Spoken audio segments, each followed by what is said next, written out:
Hello everybody, welcome back to the channel. Good to be with you all again. Today I'm going to be talking about an issue that's not making top headlines, but it is something that impacts all of our lives. We need to know how to handle it and what's going on with it. So that would be ChatGPT and its use in homework, schools, and other applications where it shouldn't really be used, but it's infiltrating its way there nonetheless. So since the rise of ChatGPT and all the other competing large language models over the past few years, everybody could tell it was inevitable that it would eventually spread in some form to all areas of life, including the educational world. And there are a lot of uses of AI as a tool for educators. I've used it myself, provided that it never becomes your main focus or the first thing that you pull out when you run into a task. Its proper role is a supplement, and you want to use it to correct and enhance the work that you've already done yourself. But as one might expect, grade school students don't really think through it and see it that way. They want a quick fix. And you can't really blame them. Imagine you're a student grinding away through English class. Teacher gives you a 500-word essay, and you're not really filled with joy about doing it. So imagine while you have this on your mind, you find out there's a technology that will allow you to take care of it in mere seconds. You might jump at that opportunity. And it makes sense because effort avoidance at this scale has been the dream of half-hearted students for decades. Before there was a process and you had to call up a website with all the nerds on it that would write your papers for you, wait for them to get back to you. Now you can just type in a prompt, have it within 10 seconds. But without proper guardrails and understanding of how AI is supposed to be used as a servant instead of our master, it quickly becomes a problem. So this week we have been presented with one of the most glaring examples of this so far. This post went viral on X. Take a look. Dear Professor's name in brackets, I am writing to follow up on what we discussed in class about my essay being flagged as AI generated. I want to say again that I didn't use any AI tools and the essay is my own work. The irony is killing me. Needless to say, this is a new level of laziness, even by the standards of our modern technological age.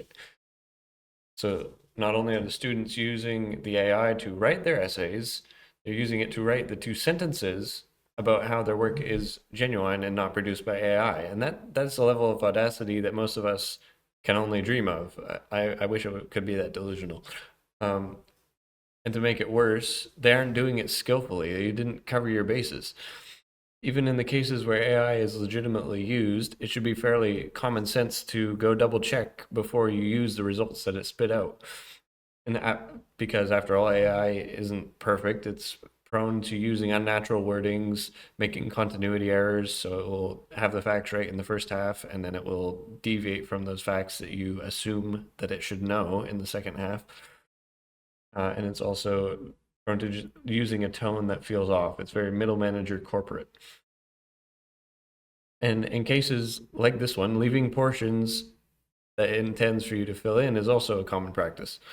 But the student in question is apparently very effort averse, and to the point that he didn't even bother to read what the AI produced before he plugged it into his email, which might lead us to ask, what's the impact of this new wave of technology, these AI magic tools that can do all these things for us? What is the impact that this is having on basic thinking skills?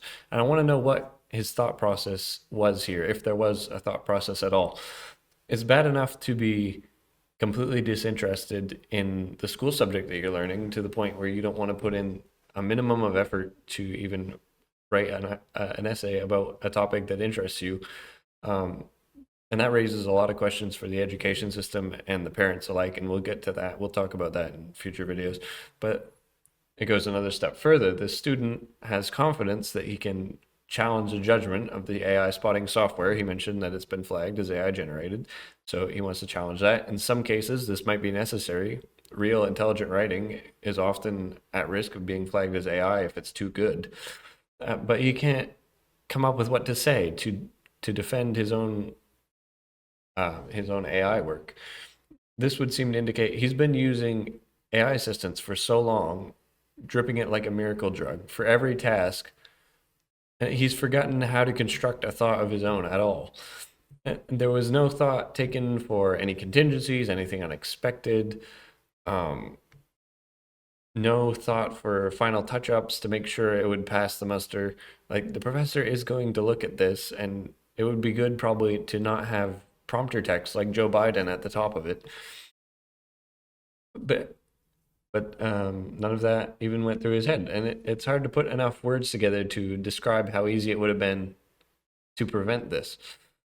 AI usage is already chipping away at common sense and cognitive abilities more broadly. It's too early to have any conclusive studies on it, so I can't give you numbers. I can't point you to a scientific paper.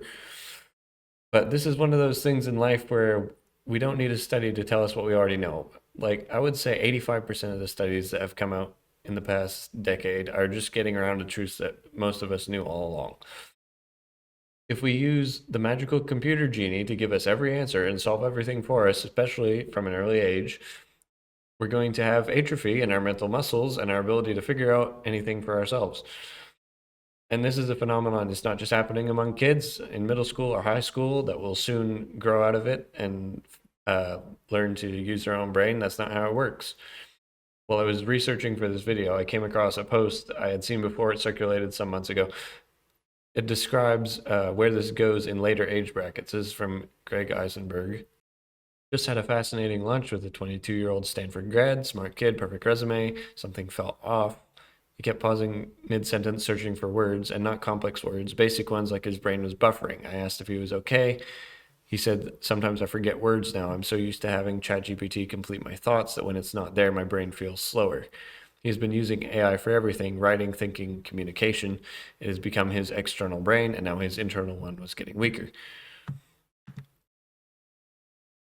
And this is once again just one example. There are multiple cases that you can pull up with a simple Google Scholar search for phrases like certainly, here is, or my last knowledge update, which are common ChatGPT phrases.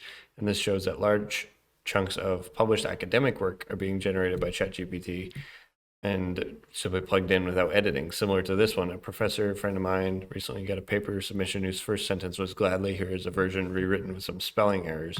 So you can see what they're doing there is trying to make it look a bit more natural, but they left the prompt in. So they're smart in one way, but they're totally lacking all common sense and survival instinct in another way. If even our alleged scholars and scientists aren't putting thought into their work, citing studies is quickly going to lose any meaning that it may still have. And all that to say, if we don't get on top of this, intercept this trend, get this thing harnessed and make it work for us instead of us working for it and doing whatever it says without really thinking about what it's telling us.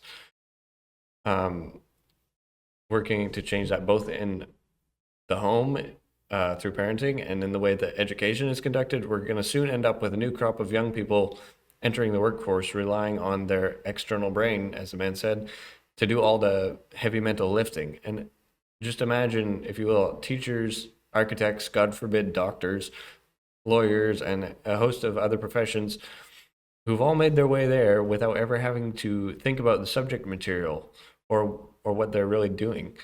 And imagine what happens when they run for office, although I do wonder if we would even notice the difference.